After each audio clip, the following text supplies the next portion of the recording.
go through my drawer when we met. Uh-huh. Whose are these? Don't know. Yeah. Oh, my God. But I'm certainly proud of it. Yeah. And then this is a great thing to rub in your face. And then what's the next thing you say that every guy says? I don't even know how that got there. Yeah. Yeah, exactly. We're such assholes. We are total dicks. 1, 2, 3, 4, 5. Once I caught a fish alive. Cinco. Ah, yes. Is this me? I have this. Oh, this is you or me? I have it. I have them. Philip Morris International has made a dramatic The New Year's cigarette resolution. company. Yep. You know, I drove past Philip Morris on the drive down to Florida. Yeah, as you're on 95 in Virginia, you go right past Philip Morris.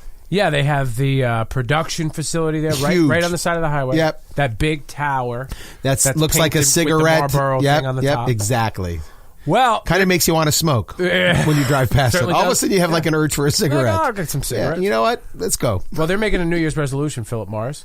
And what is that? The maker of such cigarette brands as Marlboro, L&M, Parliament, and Chesterfield took out full-page ads in several newspapers in the United Kingdom that said its new ambition in 2018 is to build a smoke-free future and eventually stop selling cigarettes.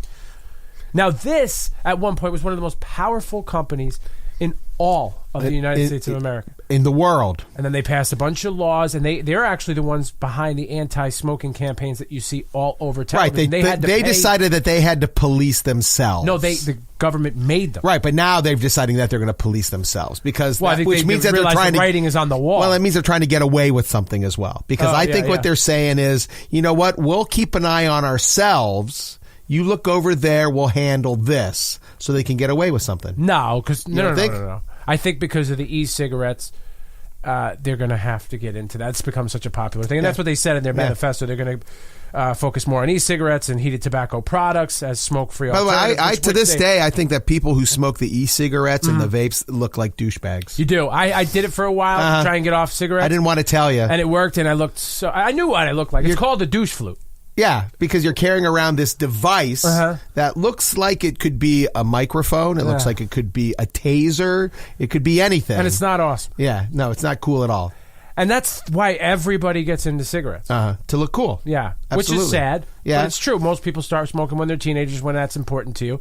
Then you become addicted. And See, I smoked habit. because I wanted to get cancer. Well, there you go. You at least had a good reason. I had a really you good reason. You were onto something there. No, I never smoked. I never smoked. Well, that's what you're making clear? Maybe make clear. No, I didn't want to get cancer. Them's was jokes. But what you're just saying, you want to make it clear that you never smoked. No, because I have willpower. You're contrarian and super cool. I have willpower. And you have a helmet dick. Everybody, look how cool RC is. He's got full helmet and never smoked. I tell you what, if I decided to smoke, I would do it through my dick. It's a parlor trick. That's a parlor trick. You know who used to be able to do that? Who? Lenny Lennape in Sayreville, New Jersey. Mike, why do you have to talk like that? Well, I'm talking to you the way I want to talk to you. You have a problem? Turn off your station. Please stop masturbating. I think you need your phone reattached. Time for You Shouldn't Have Said That with Smith and Milano. You shouldn't have said... What should you have said? I don't know. You were pretty good today. I was pretty good today. I don't know. I may have regretted. Here's what I shouldn't have said. I probably shouldn't have brought up my dick so much. You did. I brought it up several times, and I'm not the type of guy that talks about my personal business a lot. Right. Particularly my member. Well, I guess I would defend you in that we brought up some dicks that some people don't like. Right. And you wanted to make clear. No, I'm not advertising. You got defensive to the point of insecurity. Like, well, no, because not me. Because you said to me. Because you kept saying your anteater dick. You said it like 2 times. Well, that's your anteater dick. Yeah. That's your anteater dick. Right. And finally, I just had to make it clear that no. Mine is not. Mine is more like an armadillo. Not an anteater. Wow. Impressive. Thank you. Impressive penis you have. Just based on the descriptions you've given me. And if it gets scared... It sounds like a very desirable penis. If it gets scared, it rolls up into a little ball. Let's see how many times we talked about the penis today. We had to have mentioned it with Elliot Spitzer. Oh, no, maybe we didn't. The Christmas Massacre didn't come up. Pumping gas, no. Basically the last 3 stories. So there you go. So it was very... The back end of the show was very, dick heavy. Very dick heavy. Yeah. So I think what we need to do is for next week's show, we need to make a pact right now that we don't bring up a penis once. Not once. No penis. That's going to be so hard. It's going to be hard for you. We should have named the show The Dick Show, because that's pretty much what we talk about. So, you know what you shouldn't have said? I'm going to tell you, don't ever try to talk about Indian tribes without a little research. I didn't, but that's the problem. No idea that it was an Indian tribe. Right. We're talking about Jersey, and I saw Lenny Lennape. That's all I saw. And that made sense to my brain. Right, which makes no sense at all. Right. It makes no sense that if you're looking up the history of a place, why would it be a guy named Lenny naming a whole part of New Jersey? It makes no sense. Why wouldn't it? No. All of Jersey is run by Lenny's. Nothing but Lenny's. Right. All right. And Sal's. So I think what we're saying here is that we had a pretty clean show. As far as not fucking up, we had a pretty clean show. Or we just can't remember what the other guy shouldn't have said. I got to be honest, when I'm driving home after we do our shows, I don't really remember what we talked about. No, it's at all. It's like being blackout drunk. Which is why I like listening to it on Mondays. Yeah. Because I'm like, holy shit, I can't believe that I talked about my helmet. You want to know why that is? Why? I roofie you before every show. Is that what it is? Yeah. Is that why the water tastes so funny?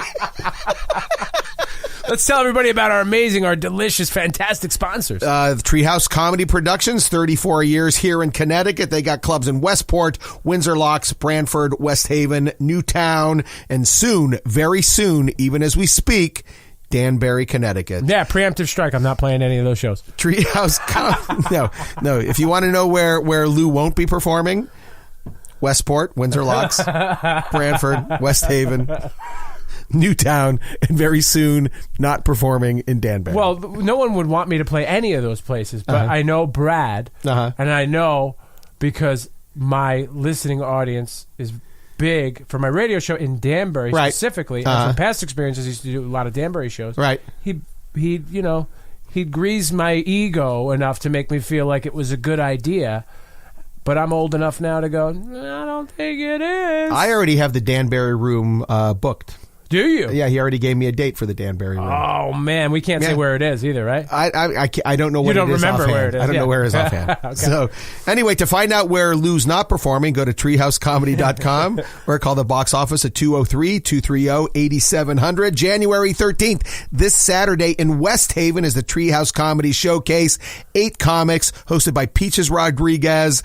Very funny. $17.50 for more show than you could possibly want. And then in Westport, all the show at the you can fit in Bistro your B ass. is a warm-up comic for ABC's daytime show, The Chew, R.C. Smith. That's right. Go see R.C. Smith and his German helmet penis. No, that will not be making an appearance. That will be making an armadillo. It will not be making an appearance before, during, or R.C. after Smith's the penis show. coming to a theater it will near not. you. I work alone. My penis will not be there. I don't need my penis to do my act. It'll be fine. Is there anybody else coming up? Those are the 2 shows coming up this week on January 13th. Lenny Lennape's not playing Westport? No, he will not. He's playing Cheesequake. And we got to thank Guitar Hanger, and you should thank him, too, for being awesome by going over there and spending money. If you're a person who is into instruments, you're in a band, you're a musician, go check them out in Brookfield, Connecticut. They got amazing stuff. You want a name brand guitar, you want a custom guitar, you want strings, you want pedals, you want wires, you want drums, you want lessons on any instrument. What about if I want a woodwind instrument? Woodwinding you all day. Can you name woodwind instrument? You'll be inundated with fucking woodwinds. Name 3 woodwinds. Name 3 woodwinds. 3 woodwinds. You got the flute. You got the recorder. Technically, that would be a woodwind. Okay. Yeah. All right. And one more. 2 for 2. Think Benny Goodman. I'm not going to think Benny Goodman. Because you don't know what he played. No, I sure don't. The clarinet. The clarinet is a woodwind. An oboe would be a woodwind. The bassoon would be a woodwind. Saxophone would be a woodwind. Go get all that shit. A guitar hanger. You could be a fucking one-man band. Go see Lenny Lennape and the Sayreville Stars. They'll be doing a book signing. Their new book is called Cheesequake at Guitar Hanger this weekend. Go to guitarhanger.com. Hey, and in all seriousness, Cheesequake is a beautiful place.